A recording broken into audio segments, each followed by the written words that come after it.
Welcome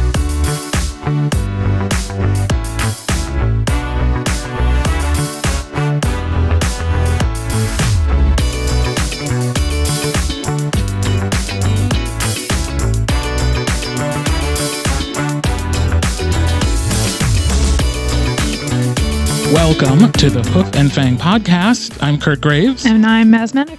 How are you doing? Good, good. It's a gloomy day here in Green Bay, Wisconsin. Yeah, it's been pouring all day. It was like when I was driving here, it was dark, like very dark.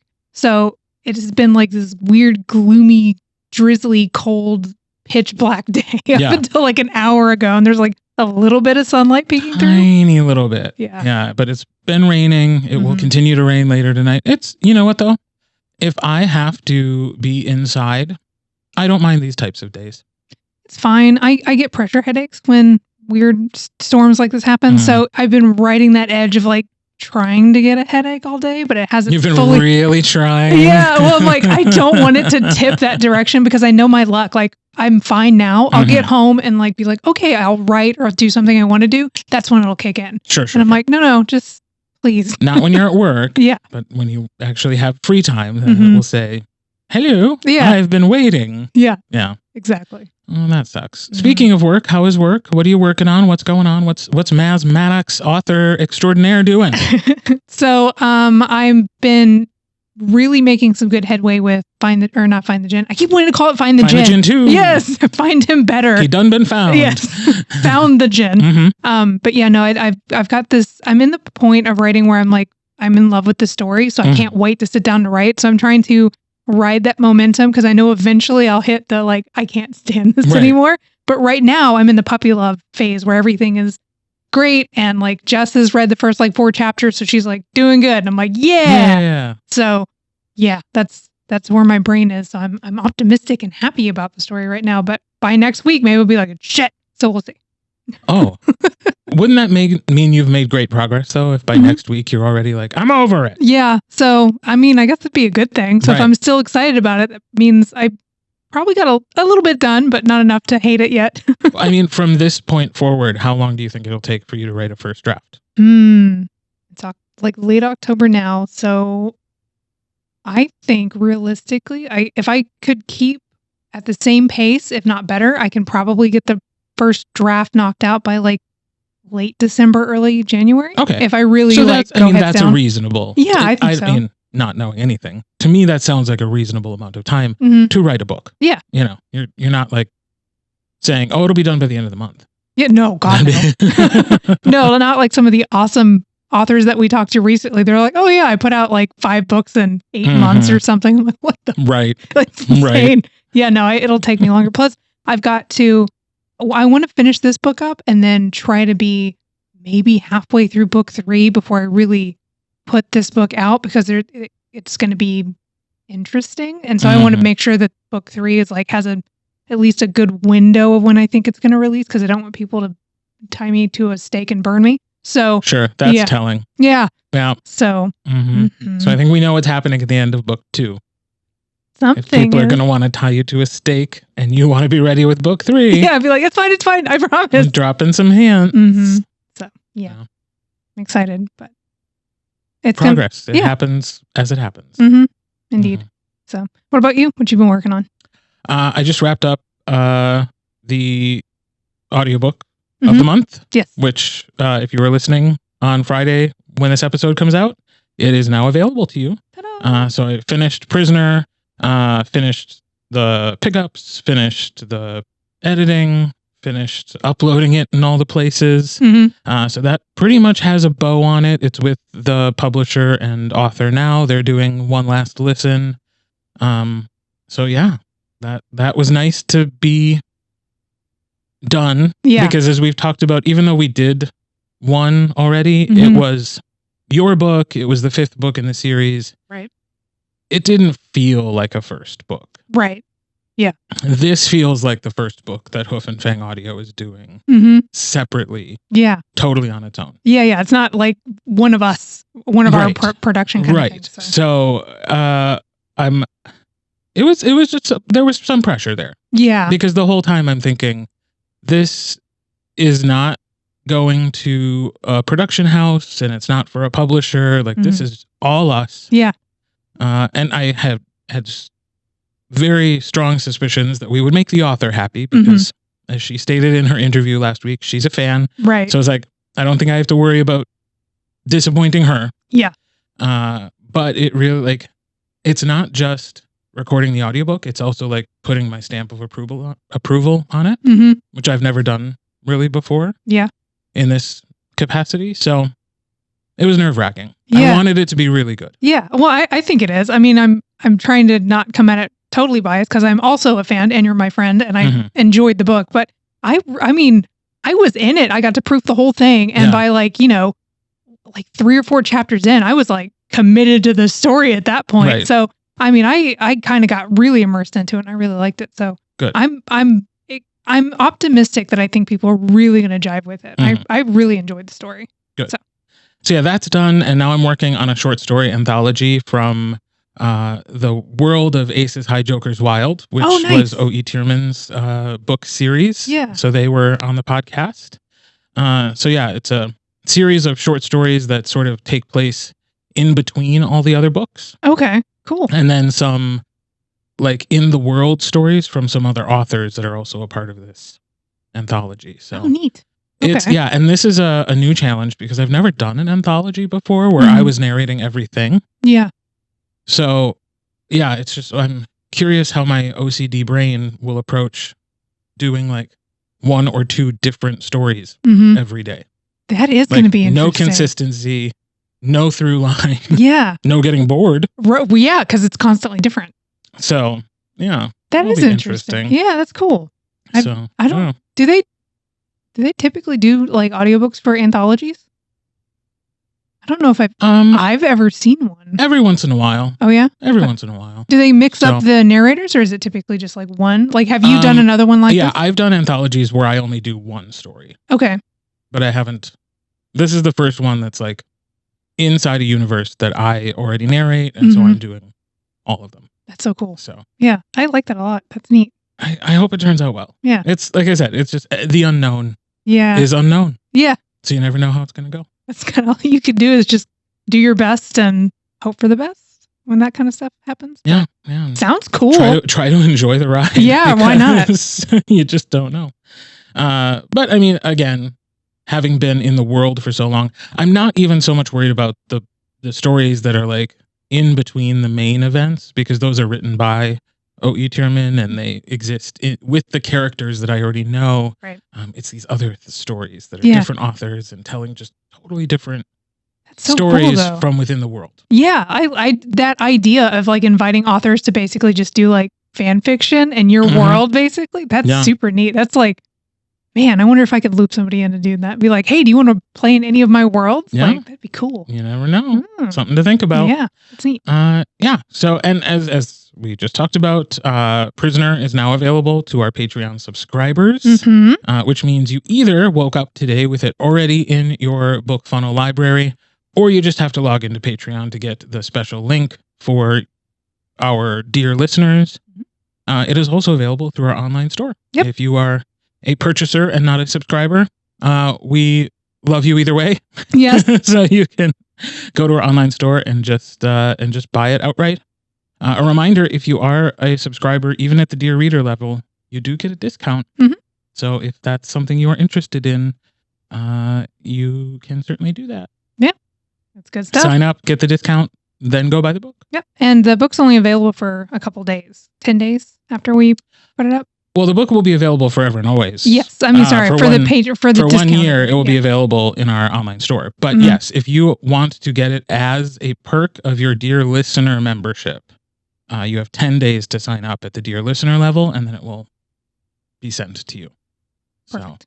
So after the 10 days, then you start banking audiobooks for the next month. Yes. So, but even then, whenever you join, you will always have access to the back catalog of audiobooks and that discount. Yes. So good stuff. Not that I want to encourage you to wait. Yeah, no, it's better to do it now. But just go ahead and sign up now. Yeah, if something happens and like the world explodes for you in 10 days, you can still get a discount later. So yeah, very good. As I was recording it, I think I figured out part of why the book appealed to me in the way that it did. Did you ever read My Side of the Mountain as a kid? No. It was a book that my mom really liked, and I ended up reading. And the funny thing is I went to see if have they ever done an audiobook of this? And they did. And I was like, who narrated it? And it's my friend Michael Crouch. Who I'm like, of course that bastard got it. So he's wonderful, and that makes perfect sense. But I was like, he's one of the Animorphs narrators too. And really? He just keeps getting the books from my childhood that I think, great. Somebody should narrate this. It should be me. It's just Michael. It's Michael Crouch. But yeah, so if anybody read that book, there's definitely a section of Prisoner that just reminds me of My Side of the Mountain. That's cool. So nice. Yeah. And we want to keep the excitement high for Prisoner for a while longer, but just so you know, we will next week on the podcast be revealing who our November or what our November pick is. Yes. That's both exciting. The author and the book. We'll tell you both things. Yeah, double whammy. Who and what.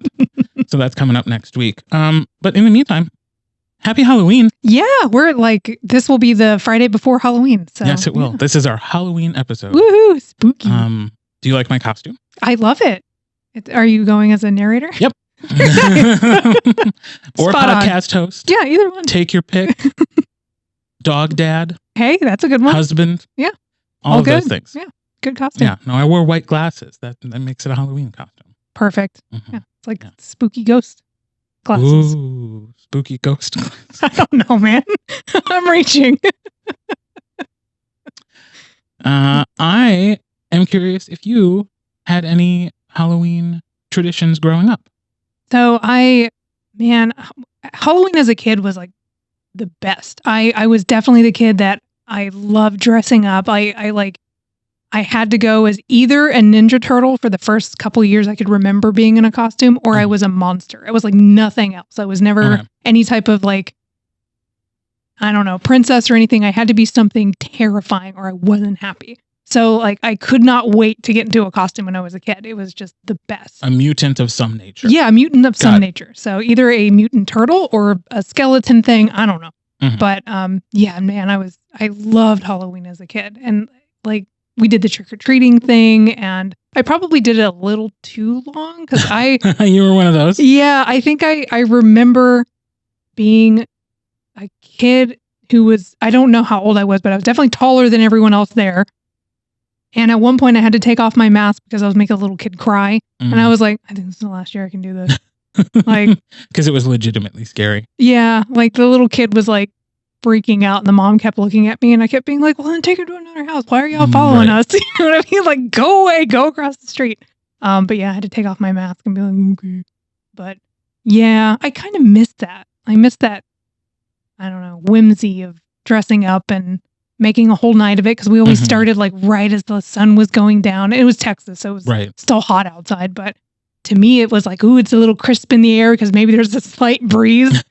So, man, I loved it when I was a kid. Yeah. Do you have any costumes that you remember? No. None that really stick out. I probably was a Ninja Turtle at some point too. I think we all honestly. Were. Yeah. I think everybody was. Do you have a favorite shirt? Have we ever talked about, do you have a favorite Ninja Turtle? I don't have strong opinions about the Ninja Turtles. Oh, no? So no. Oh, okay. Who was the kind of smarty pants one? Donatello. That's probably him. Yeah. Right. That's Jess's favorite too. That's probably it. Yeah. So, but as evidenced by the fact that I could not remember a single name. Yeah. In this I can moment, see it means a lot to you. Who was the bad? Shredder? Was he the bad guy? Yeah, Shredder was the bad guy. Yeah. He was pretty cool. Yeah. Am I allowed to say Shredder? Yeah. Shredder's neat. Oh. I mean, he's cool. I'm sure there were costumes of him. I don't think I was always either. I think I had to be Raphael because I couldn't find a Michelangelo. So it was just Raphael. Michelangelo was my top favorite and still is. I'm still very much that nerd. And so so I'm remembering now, I used to play the video game on my Super Nintendo. Yeah. So they not only had different colored masks, they had different weapons. Yeah. So which one was Michelangelo? The one with the nunchucks and orange? Oh. Yeah, he was the doofy, happy one. Yeah. Yeah. That makes sense. That tracks. Yeah, no, we always did trick-or-treating as a kid, but the October 31st is also my mom's birthday. So it was like, quick, let's get the trick-or-treating out of the way and then go to my mom's birthday party. Gotcha. So my strongest memories of Halloween are really just kind of like gathering in our house with friends and family after the trick-or-treating, just to celebrate my mom, cake. Almost always we served Wisconsin chili. What is that? Do you know? Okay, so Wisconsin chili is not really chili. Okay. It contains some of the elements of chili, but then it kind of bastardizes it. Okay. So it's soupier than chili. It has like a broth. Okay. So there's like a tomato. It's like a tomato broth. Sure. But it's definitely soupy. Okay. And it does have the beans and like the ground beef in it and like a whiff of spices. Like, okay. Just a little bit of that, chili powder flavor that like is present in real chili, but in Wisconsin chili, it's more like hinting at a spice. Okay. And then the real pièce de résistance is the spaghetti noodles that are in the chili. Didn't see that coming. Nope. Okay. So yeah, it's like a spaghetti noodle soup with beans and like, for me, literally to eat it, I had to crush up saltine crackers and put it in it and kind of like turn it into like more of a mush. Yeah. Because it needed the salt from the crackers. You're really making this sound appetizing. Yeah, well, and I mean, it really was a gentrified version of chili. Oh my God. It is the Midwest Wisconsin version of chili. So and then you could like put cheese on it. People put cheese on it. Right. Like, put cheese on everything here. Yeah. I mean, it's so Wisconsin, so I would say I'd make it for you, but I have no desire to eat it ever again. Yeah, it's fair. I think I would have a bowl if somebody made some at like a gathering. I'd be like, sure. But would I make it myself? Probably not. No. I have the distinction of having lived in two places that have its own kind of messed up chili. Okay. Wisconsin being one of them. Sure.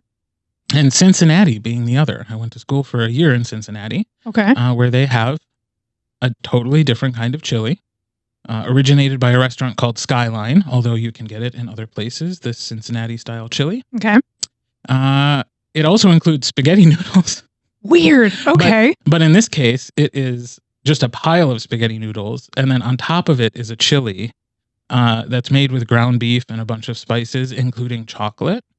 So it has a real like depth of flavor to it. Ooh. And then piled high with shredded cheddar cheese.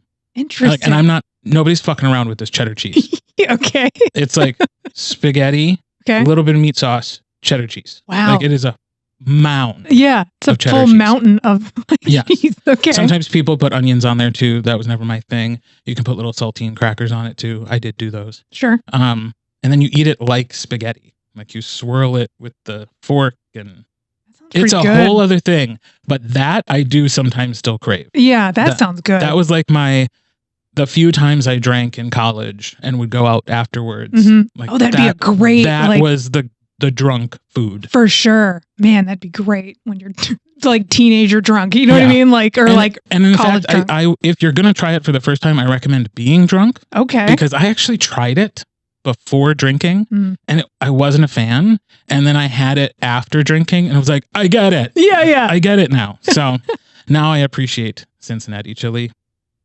I don't appreciate as much Wisconsin chili, but it is a part of my past. And then just normal chili is great. Yeah. Now I just want chili. Like, me too. I'm hungry. Yeah. Maybe that's dinner tonight. We'll find out. For sure.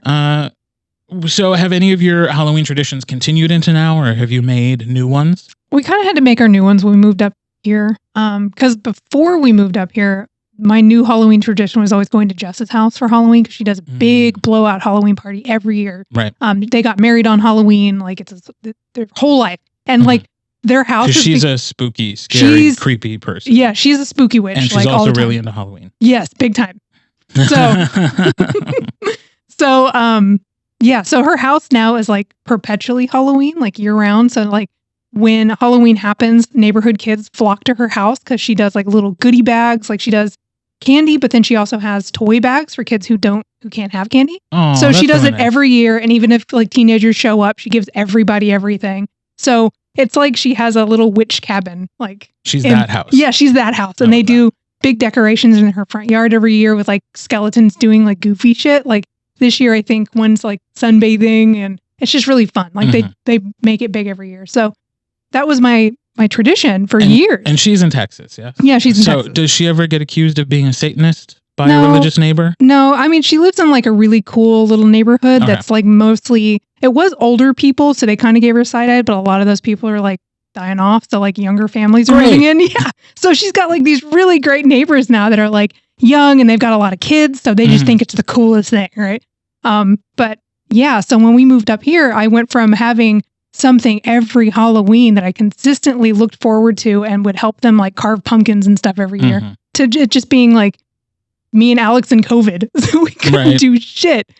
So we've since become like, we just do like monster movie or like horror movie marathons, and we'll usually start them early October. And like every weekend we have like a theme. So we'll start with like slashers, and then we'll go into monsters, and then we'll do like more human-centric ones where it's more like a thriller instead of like supernatural stuff, and then we'll like end it on exorcism or something. So we try to do something different every weekend, so it's kind of fun. And I'll like our apartment. Nothing says fun to me like exorcism. Yay! And so I try to do like themed food or like special candy or something just to mix, or we'll do different like themed cocktails. Like I tried to do a vampire one last year. It did not come out very well, but I tried. So like I try to do something big because it was such a big fun part of our lives that we kind of had to just leave behind. Sure. So that's our new traditions now, is us eating too much and watching scary movies. Well, maybe you should be the Halloween house.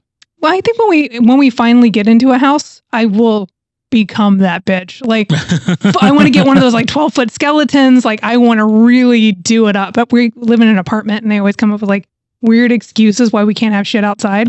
So I can't even decorate outside anymore. So it has to stay within the apartment, which is lame. Yeah. So our Halloween tradition has become hiding in the back with all the lights off so nobody rings our doorbell. That's how we are now. I mean, I got one trick-or-treater last year, and I had made goodie bags and everything because I was really optimistic that we were going to get some kids, and we got none. Right. So now I'm going to just hide. Yeah, we live on a pretty busy road, so we don't get a lot of trick-or-treaters to begin with. Yeah. But even the few that like brave the speeding cars on our road who want to stop by our house, we just try to make it as obvious as possible. Yeah. Right? There's no Halloween spirit here. Yeah, move on. Don't bother. It's not gonna serve you well. Just don't. Yeah, that's fair. I need to figure out when trick-or-treating is for us. Well, yeah, because they change it and stuff. Because I always do. Sometimes it's on actual Halloween. Other times it's like the weekend before, the Saturday before. I got to figure it out. And different neighborhoods do it at different times. So that's confusing. People can bounce around. I know. It's all... Just make it Halloween. Like, why are y'all changing the dates? Like, if it rains, bring an umbrella. Right. That's what I did as a kid. I think part of it is just how dark it gets here. That's true. In October. And this once again will happen before we do the daylight savings time switch. So I think it's just very dark at night. And so if they want people to be out in daylight, they'll do like a Saturday from like noon to 4 instead of like after school on a weekday. I think I would not know how to react if a kid knocked on my door at noon on a Saturday and was like, trick or treat. I'd been like, well, you know in advance. Yeah, I guess. You know in advance. Yeah. This is why I need to know when trick or treating is happening so I can shut it down. Yeah. Have a little sign that just says go closed. Away. Yeah, just no candy here. I used to even put out like a bucket so they just wouldn't ring the bell, but they could come get candy if they wanted. I don't even do that anymore. Yeah. Because I just ended up with a bucket of candy. Yeah. No, thank you. Yeah. No, we don't need that. Yeah, we have candy at the house right now because I bought some I thought for like a weekend. I was like, oh, maybe we'll get trick-or-treaters. And I was like, did you forget about last year? No. So we've been picking on it slowly. I'm like, I just need to dump it. Yeah. Just forget about it. You already brought this up a little bit, but like, do you have any favorite Halloween movies? Ones that you go back to every year? So I always like watching Trick or Treat every year, which is like a horror movie. It's like a little anthology. So they tell three or four different stories within the movie. And there's this one little mascot goblin child who always shows up like at the end, like right before it kicks off. And his name is Trick or Treat Sam. He's got like a burlap sack over his head and he's scary. Okay. But it's a nice blend of really good, fun horror, but it's campy and the stories usually take like a fun little twist that you didn't see coming. Mm-hmm. So yeah, I always kick off with Trick or Treat and then we'll do maybe The Thing. I really like that one, but it's kind of long. And Alex loves the Evil Dead series. I do too, but he loves the newest one the most. But we'll watch Evil Dead 1, 2, Army of Darkness, and then Evil Dead Rise. So interesting. Yeah. We don't do scary movies. Well, John might. I really. Yeah, I know it's not your bag. I do not do any sort of scary movie. So mine is more like Halloween Town. Okay. I really enjoyed Halloween Town, the movie, and its sequels as a child. Debbie Reynolds as a grandma witch. What's not to love? In the same vein, I'm a Hocus Pocus guy. We saw that one recently. I hadn't seen it since I was a kid because when we do horror movies, we do like scary, spooky shit. Sure. So we watched it. Where were we? We were staying at Milwaukee for Meet Me in Milwaukee, and it came on, and we were watching it. And I was like, I haven't seen this since I was a child. It's still great. It's delightful. Yeah. I mean, it's not good. No. It's camp as fuck. Yeah, but that's what makes it so good. But it's delicious. It's Bette Midler and Kathy Najimy and Sarah Jessica Parker and just like all the nostalgia that comes along with it. And it's a pretty decent movie. Like, it's not bad. It's not bad. Yeah. It's a decent comedy. I was surprised at how much of it I could still quote, and I have not, like, it'd been decades. And I was like, I remember I must have watched that thing until it fell apart, like the VHS copy that we had. And even though it's not scary, like it still creeps me out a little bit. Oh yeah, there's zombies. That book with the human skin and the eyeball, the like Necronomicon looking thing. Love it. Sure, whatever that meant. Do you not know about the Book of the Dead? I've heard of the Book of the Dead. I've never heard of the Necronomicon. No, we're not going there. Another day, nerd. I will also say that last year, I think it was, Marvel put out like a special that was like supposed to be its Halloween scary thing. Werewolf by Night. And I thought it was really well done. I haven't seen it. I saw it. I think it was just last year that it came out. I'm 90% sure. And I was thinking like, oh, I should rewatch that because it's just a short, like hour long special. Okay. And it's like just scary enough for me to be like spooked, but not pissing myself. So okay, cool. I'll check it out. That's the level we enjoy. Okay. Over here at Shea Graves. So good to know. All right, I'll have to check it out. No. So we would love to hear about any Halloween movies that you guys are passionate about that you watch every year. I would say send us your recommendations, but again, if it's at all scary, I won't be watching it. I will. But you can maybe have Maz watch it and you guys can talk about it. And if you know any others that are just super gay, man, those I'm interested in. Yeah. Do we know any like really good like gay horror stuff? Not gay horror. I don't give a shit about gay horror. Oh. I'm talking gay Halloween movies. Okay, well, both. Costumes and lights and candy and fun. Okay, yes, that too. But if anyone knows any really good like gay horror movies, please tell me about them. I would love to know about them. Okay. Putting that out in the universe. Somehow find a way to only tell Maz. Yeah. Just or like send me an email or something because I want to know. Only tell Maz, not me. Yeah. This week we talked to Justin Schuelke. Justin is the author of the middle grade series Journals and Journeys and the young adult series The Incarnate Accounts, which has a couple scary moments. Okay. It includes some spooky chapters. Love it. He is a Washington native living in Seattle with his husband James and their cat Vincent. Justin graduated from the University of Washington with a degree in English. When he's not writing, he is a gaming enthusiast. Yes. Yeah, I'm sorry. You had to sit through like 30 minutes of us just rambling about Baldur's Gate. Right. So. Although listeners should not expect to hear that portion right now. That will be a bonus episode.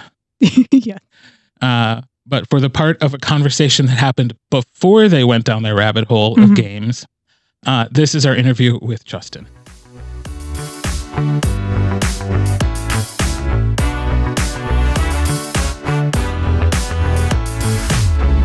Welcome to Hoof and Fang, Justin Schuelke. Thank you. Did I pronounce your name correctly? You did, and with no prep, Awesome. I'm very impressed. Well, so Schuelke is a pretty common name around these parts. Yes. So, okay. It's not around here, so it's kind of fun to hear that. yeah. So where is here now for you? I am homegrown Washingtonian. Me and my husband live in Seattle, born and raised, both of us. So we're not that adventurous. We live out our adventures in my books. But yes, I'm in Seattle, and I'm very lucky to have James. We're J&J. Nice. That's awesome. Nice. Yes. So you're rich because you live in Seattle. Actually, we're actually quite Do you know broke you could because buy we a live in castle Seattle. here for whatever you're paying there? I have You could heard live that, in a yes. castle in Wisconsin. Yeah, I have heard that. Actually, I have family in Wisconsin, so it makes sense that you've heard that name from around there. Yes. No, it is very common. Yes. In our little German-Polish bubble here, we get lots of Yes. lots of Schulkes. Yes, I think it's Schulke in German. Oh, well, I never cool. took German. Yeah, well, neither did I. So Sorry to those people. We are so excited to talk to you about your work in particular, because I was introduced to you through the algorithm. Every once in a while, Amazon does something right, and this was one of Yay. them. Where it just like put your book in front of me, and the cover was intriguing, and the blurb was intriguing, and I was like, I'm going to thank you, read Jeff this. Brown. Yeah, I was going to Cover. say all of your covers for both of your series are so pretty. Like I Thank love you. them. So Yeah, I'm big fan. in love. I'd love to take credit, but they say that a picture's worth 1,000 words. This person had to make 100,000 words into a picture, and they did such an amazing job. They did. Yeah, I mean, you can let them know it worked. It worked on me. Yes, I love that. So yeah, I was really excited to read it. I really enjoyed it. You had the audacity to already be working on an audiobook when I reached out to you. Yeah. How dare. But despite that, I liked the work enough to continue to follow you and to continue with the series. But so I'm talking about your YA series. So why don't you start and tell us a little bit about the Incarnate Accounts? Yes, absolutely. So they're my baby. They follow Emery Lupul, and the conceit of the novels is that, unlike other urban fantasies, there aren't vampires or devils or werewolves. There's only one of each thing. So there's the vampire, the werewolf, and they are representative of that entire mythical fan base. And so I play a lot with the expectations that you have on those creatures and how the myth has developed over the course of time. And so that's kind of the world building side of it. And then Emery is this very flawed individual who is in the first book is trying to figure out his own murder because he is murdered in the opening pages. And so incarnates, they come back to life 1,001 days after they die, as long as the myth endures. And so he comes to life about 3 years later and is immediately attacked again. Someone is aware of him and what he is. And so he's kind of racing to solve his own murder before he has to wait another 1,001 days. Yeah, it's a very cool concept. Yeah, I really Thank like you. that. Thank That's you. very cool. How did you come up with that?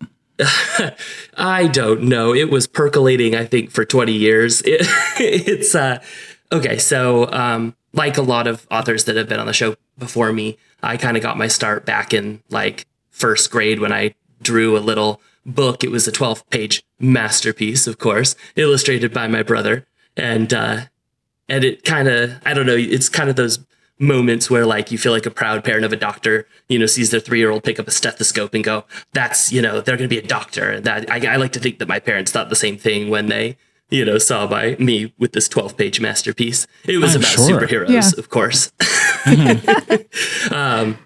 And so I wrote a little bit in high school, actually, for my senior project. I wrote a book that it's essentially fan fiction of my favorite fantasy authors.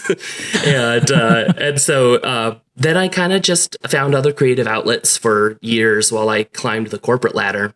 And then, like a lot of people, the pandemic, it hit us and I lost my corporate job. And my husband, who has always been my biggest fan, he had been wanting me to quit for years to write. And I was like, love to, but I'm in the real world and didn't think it was a possibility. Mm-hmm. Now I'm living that dream thanks in part to him. Yay. And so when I quit, or when I lost my job in the pandemic, he decided to go out and get a job, put his artistic side aside to support me. And we kind of swapped places, which was weird. And I went to work and I wrote Incarnate in 5 weeks. So clearly it was just inside Holy me. crap. Yeah, that's, ooh. Yes, don't worry. That's crazy. I did not publish it in 5 weeks. It went through several rounds of editing. Well, of course, but still, I mean, was it outlined? Did you, even in your head, like, did you know the whole story and it was just a matter of how? 5 weeks? So I would love to tell everyone out there that you should definitely plot and outline because it's very important. I did not listen to my own advice for book 1, but every book after has been a very strict and stringent story outline, which is one reason my books has improved every time that I've written a new one, is because I've started to use a lot more outlines and making sure that everything makes sense from the get-go.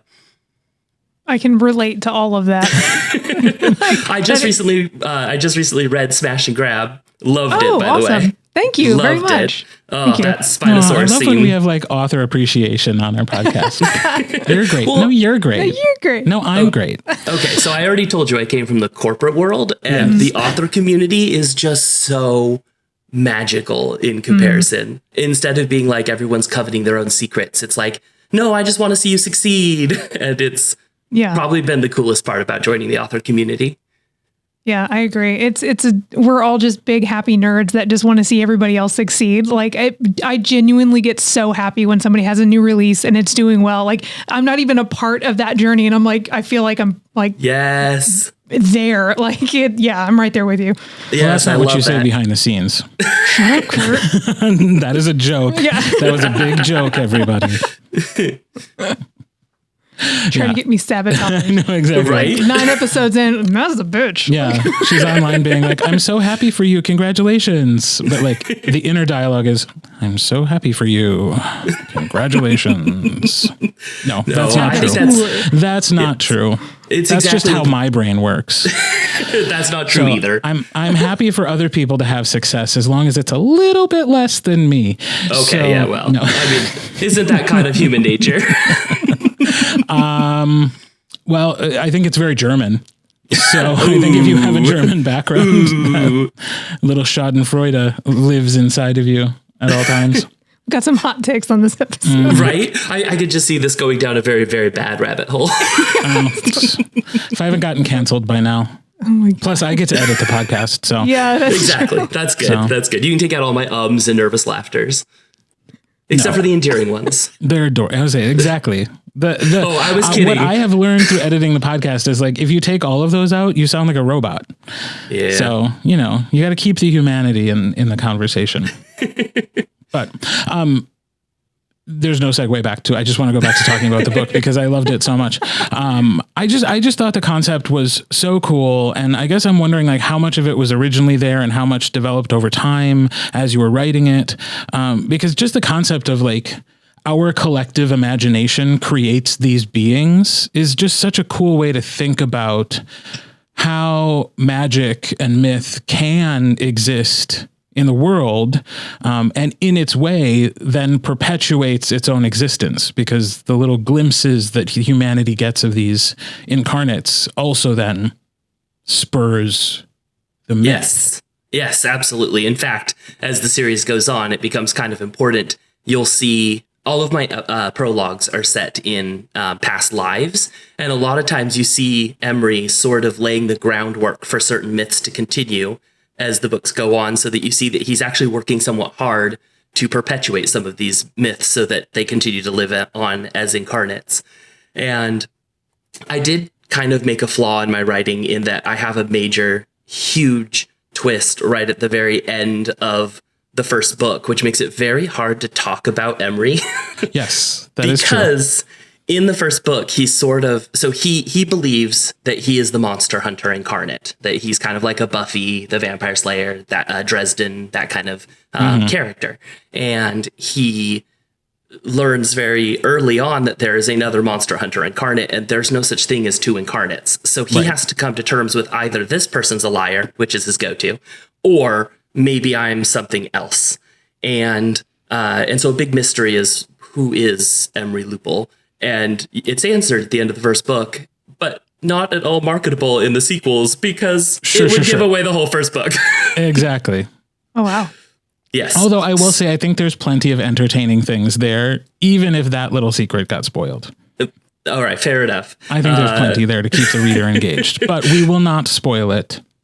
Excellent, excellent. Okay, yes. I don't know the secret, so like, don't say anything. No, you don't. So, in terms of where I came up with some of the concepts, I'm a big gamer. I play everything that has fantasy on it, and I mean everything. I play board games, I play video games, I play app games, and so I've always been really interested in especially mythology and like Greek mythology and gods and that kind of thing. And a lot of those stories oftentimes come down to like who believes in them is what, like, how they get their power. And so I just kind of took that to the next level with my own mythology.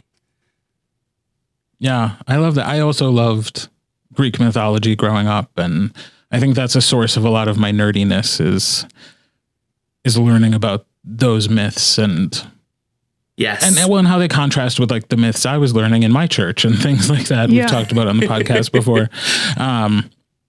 So yeah, I love. It makes sense that I connected to the story in that way because I also have that in my background. I really enjoyed that. Well, thank you. I also, as I said, I've learned a ton since I put out my first book, and every one that comes out, I feel like, okay, I could do this. Like, I almost feel like the first one was like this lucky fluke, and then and so as I've continued, it's like I've sort of narrowed down what an incarnate book is to me, and it's a lot of fun. This last one I got to like twist in. It's not actually released yet. Book 4. It's coming out at Thanksgiving, and I got to like entwine like 6 different mysteries from the get-go because I'm kind of done with the world building exposition side of things. Right. And so to kind of keep it to that same page count, I get to like, I don't know, I get to play around with a lot of the twists. Yeah. Oh yeah, totally.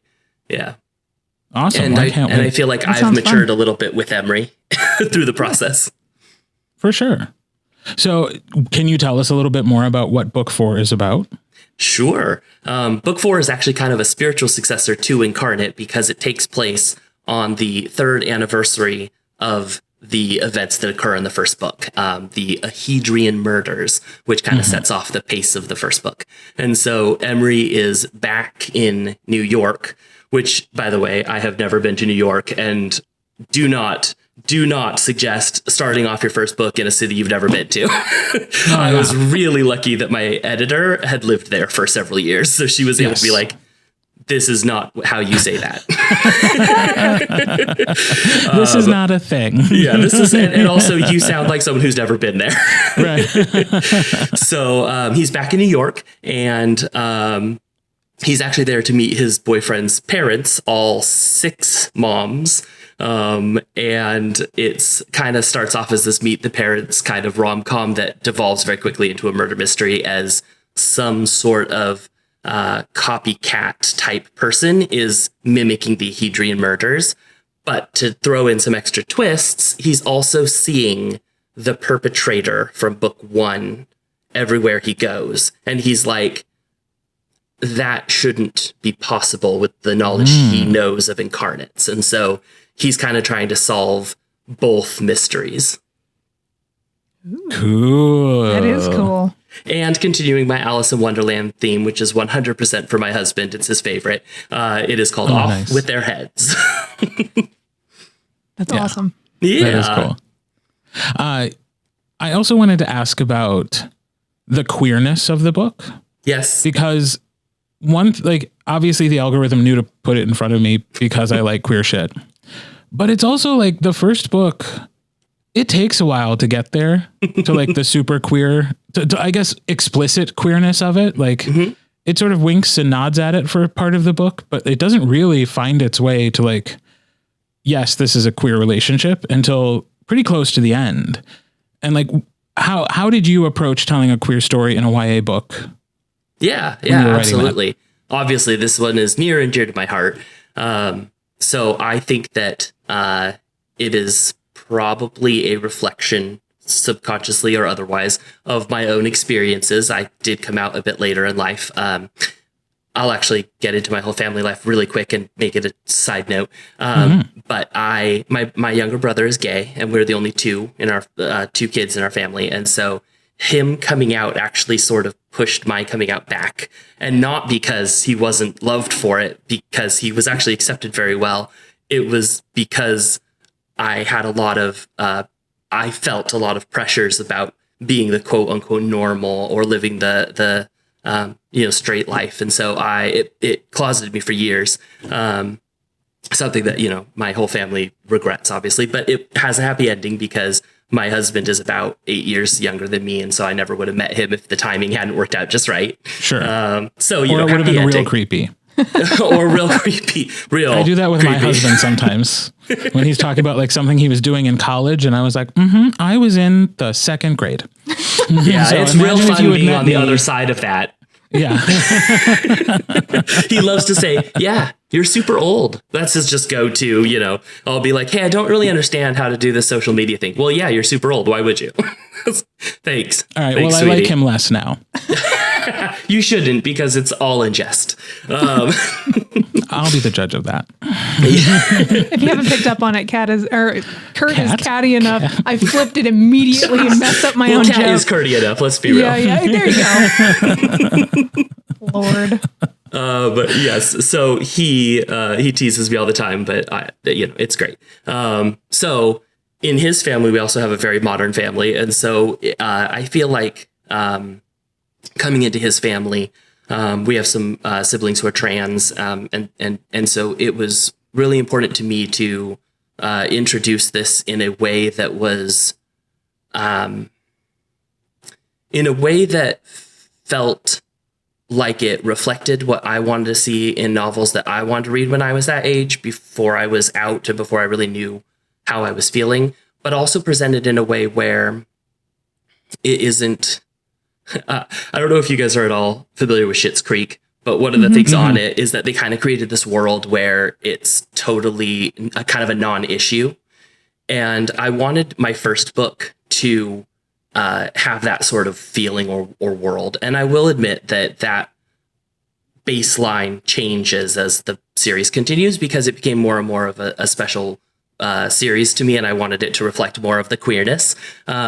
And so as I went on, I actually dip into it a lot more. And one reason why is because I got reviews that said, I wish there was just a little bit more time spent on that relationships between the characters. And so by the time I got that review, I was already done with book 2. But book 3 is an homage to that reviewer. So thank you, whoever you are, because I really took the time to flesh out some of those relationships and focus a little bit more on the queerness, because it is so important to the series.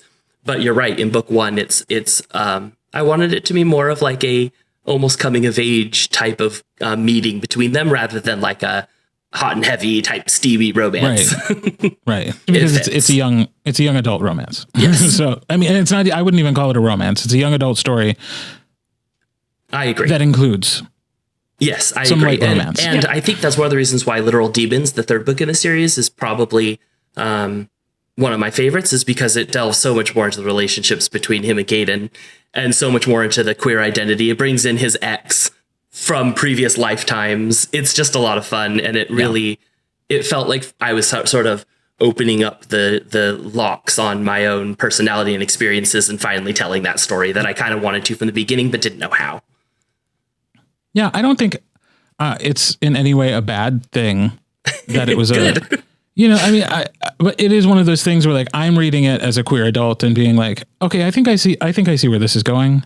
But then I do always wonder, like, for somebody who doesn't have that instinct or that eye, like, did you secretly get them to like a queer person in the form of a character in your book, and then like, hey, gotcha. I certainly hope not. I certainly hope not. No, I hope you do. Like, that's the sort of thing I want to happen. Let me rephrase. What I hope I'm not doing is pulling a bait and switch. I want to be upfront. I am a queer author. I love the queerness in my books, and it's an important aspect of them. And I really wanted it to be approachable to every audience and make it feel like I don't know, that it's not deviant, which is such an old school way of thinking. I just wanted it to feel like it was natural and wholesome. And that was one of the things that I was really going for in it. And that reflects my own relationship with my husband, which I don't, in terms of like, it's sweet. Mm-hmm. Yeah. I don't think it's a bad thing if you trick a few bigots into reading your book and they end up thinking differently about something, because I would be totally happy with that. You know? Yes, absolutely. I think that's fine. You also wrote a middle grade series in which I assume there is fewer queer relationships, but I haven't read it. So tell me all about that one. Actually, because it's a little bit further. That one's super hot and heavy. No, but I did try to develop more queer representation in the book from the start. And I also have it. It's set in, it's one of those worlds where the characters start on Earth, but then they're transported to another world, kind of like Jumanji style. This, by the way, is my homage to tabletop RPG games, because the group sits down to play a game called J&J, which is obviously I see what you did there. And so it's journals and journeys, and they so they sit down to play it, and then they're Jumanji'd into the game, and so they're in another world where it's definitely not an important part of that world. But what is important is the relationship between the two main characters is very like, the main character, Lucas, is out from the beginning at his school, and he's kind of the outcast for it. And he's pretty much head over heels for his best friend, who's like the school jock. And he is not, he has not yet come up with his own identity in terms of queerness. And so it's kind of about that crush on a maybe straight guy and how that comes together. Spoilers, he's not straight, but that's the story. And it's also right. And it's also my first attempt at writing a trans character, and from like the point of view of them, especially book 2. And I have to be honest with you, it was really hard for me to it was really hard for me because I put so much pressure on it. I wanted it to be perfect, and I wanted to do the community proud. And so it was a very difficult journey for me, but it was so worth it. And I feel like the payoff at the end of the second book is like one of my favorite moments in writing history for my own books. Oh, awesome. Yeah. That makes me happy. Yeah. That's a warm fuzzy for me, for sure. Good. Especially since it all like wraps around tabletop stuff, which I'm also very passionate about. So it's like extra lovely. Okay, right. Before you guys talk about video games, like waiting patiently. I'm not done yet. I want to bring up one other thing real quick, which is that you are actually narrating that middle grade series. I am. I'm sorry. No, I'm only fake mad. You have every right. I'm a little bit real mad, but I'm mostly fake mad. Well, it's a joke. Yes. But yeah, so you did that. You're doing that series. Are you doing the other series as well now? Yeah. So I just recently, so first of all, my brother, he lives in Hollywood and he does voice acting stuff, and he is just so talented. And so he agreed to do my first book, but because of conflicts with, like the timeliness of things and just, he is so busy, working on a tabletop game, actually, Maz. Oh, really? Yes. He works, Roll 20, D20, Dimension Critical 20. Role? No, Dimension 20, the one with Brennan. Nice. Yes. Okay. Wait, sorry. Even I know that person. That's awesome. Hey! Yes, he's attractive and on TikTok. Yeah, my brother is... TikTok knows to show me the hot nerds. I'm going to start following you on TikTok. So he's an editor on that show. So he's really busy. And so I was just like, I'm going to take it over. Which worst decision ever to follow in his footsteps, just ginormous shoes to fill. But I did my own Loophole Ex Machina, which is book 2. And then I've also done book 1 of Spellsworn. And I will be doing book 2 soon, as well as Literal Demons, and then Off With Their Heads. So I've got a busy couple of months ahead. Yeah. That's awesome. How are you finding that process? I know we've emailed about it a couple of times, but... harrowing. It's, oh boy. It is not easy. And I I have never hated the sound of my own voice more. It is so weird. And I don't just mean the voice, it's also how many little clicks and spit bubbles and just, I mean, it is the worst first date kind of imaginable. It is horrifying.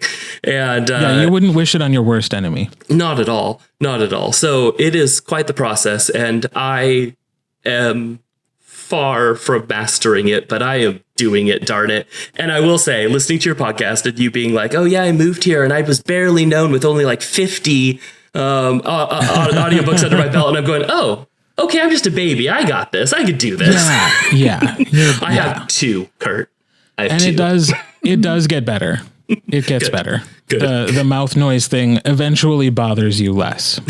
And you get better at managing it, but mostly you just get over the fact that everything is gross and you hate the sound of your own voice. And yes. But if you want to finish the project, yes, exactly. You just got to push through. Yeah. Yes. And pushing through is kind of how it feels from start to finish. I'll tell you right now, the recording part is okay, but the editing just, oh my gosh, it takes me forever. Yeah, sounds like you should outsource that. It kind of does, doesn't it? I got to tell you, life got a lot better when I stopped editing my own audiobooks. Oh, yeah, interesting. Okay. Yeah, it's way better to send that out to other people. I think a big part of it for me was the fact that I just wanted to be able to say I did it. I wanted to be like, hey, I did this one from start to finish, because Spellstorm actually outsourced, and you're right. It was a dream in comparison, right. But I also felt like I was, I don't know, one of those like, oh, you should do it yourself before you walk a mile in the shoes before you. That's a really good perspective to have. It's a good skill set to learn about. Oh, yeah. Although we're all about to get replaced by robots. So, okay. We could have an entire hour-long talk about that, and I don't think it would be scary. Because I think it's coming for all our jobs. Yeah. I mean, I also work in like a corporate environment right now, and yeah, they're dabbling with things, and I just am like, please stop. It's scary. It is. And I'm trying to change my mindset a little bit about it and think of it more as another tool in the tool belt, but I'm not there yet. I'm not there yet. I'll be real. No, I think if we use it as a tool, it could certainly be great. Yeah. Yes. When I think about using AI in audiobooks, I think, wouldn't it be great if the AI could just mimic my voice for just a couple of words and like just maybe fix the that epilogue? Kurt? Yeah, no, that'd be great too if they could just take care of that for me. Run the whole thing for the epilogue. It's weird having somebody who's listened to the podcast on the podcast. Okay, now try because being when we did all the other interviews, it hadn't come out yet. So this is okay. Well, it's a little weird on the flip side too. It's like I've been invited to be on set of my favorite show. Awesome. Welcome. Why, thank you. It's as magical as I hoped it would be. Good. But like for pickups and things like that, or like that weird mouth thing that happens, like it'd be great if AI could go in and just fix that for me, right? And not have to like spend another hour 3 weeks later fixing that stuff. Like, that's an area where like those types of tools could be useful. Yeah. But not infringe upon the artistic nature of what we do. Yes. Which ultimately is what would happen if we let that go to robots. Yeah. Mm-hmm. Yeah. And I think that's the thing that's most scary to us is that there's a humanity or human element to art that it doesn't feel right to have replicated artificially. It feels like it's a sacred area that has come under attack. And I think that's, right. I think that, unfortunately, I don't think it's going anywhere. So I feel like our mindsets are going to have to change a little, but it's a scary world. Yeah. I'm hoping it's a pendulum. Like we're really swinging to the far end of like, look at all the things it can do. And then people will realize like, yeah, but not as well. And it can kind of swing back and find an equilibrium. Exactly. That like once enough people have to sit down and read an entire book written by AI or listen to an entire audiobook narrated by AI, once they've done that a few times and they go, ooh, okay, I can really start to see the seams in this technology now. Like, let's bring it back. And then again, use it as a tool. Yeah. To enhance the human element instead of replace it. Right. Yeah, totally. Real quick before, and I don't care if you put this here or at the beginning, but I just want to say thank you so much for having me. This is really cool, and it is. I know I'm a little young to say, but it's like a bucket list item for for anyone who dreams of being an author one day. So just thank you so much. Well, thank you so much for coming on and chatting with us. Yeah, and super fun. We certainly hope you'll come back and chat again in the future. I would love to. And so thank you very much. Thank you.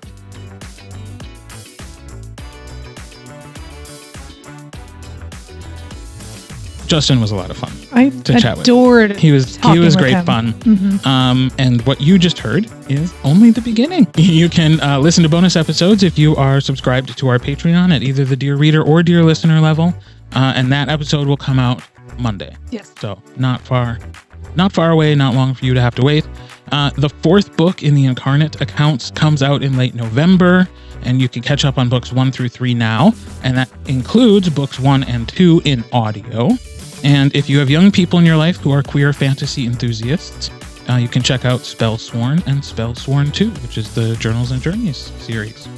And if you want to follow or connect with Justin, you can find all of his social media info in the show notes for this episode.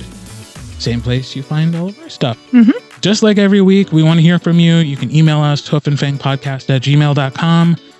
Visit our website, hoofandfangpodcast.com, where you can also link to our Patreon. Please subscribe. And like we said, you have 10 days to subscribe at the Dear Listener level and automatically get a copy of our October audiobook, Prisoner by Gigi DeGram. Mm-hmm. Thank you for listening. Happy Halloween. Happy Halloween, everyone. And we'll chat with you next week.